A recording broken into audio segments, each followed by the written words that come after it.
Large, please. Large? Yes. Darren Gross is a consumer who's ready to say no. Oh, I don't need a straw. I bought my own. In a world of disposable plastic convenience, he always comes prepared with his stainless steel straw. It's important that, as consumers, we're demanding sustainable change and positive change.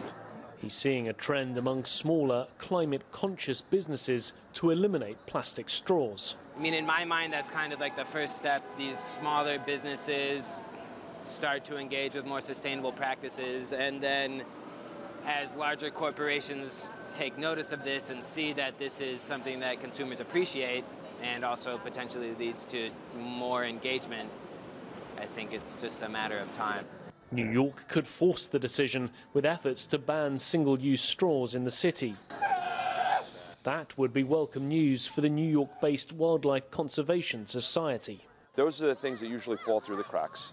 They end up not being able to be recycled, and if they're lucky, they'll end up in landfill where they will be for hundreds of years.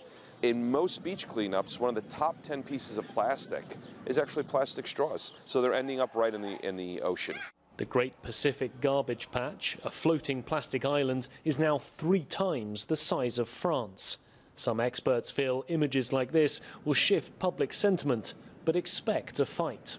Either folks who are relying on a low price and/or folks who are in the business of making the product that has to be potentially made differently are always going to resist this.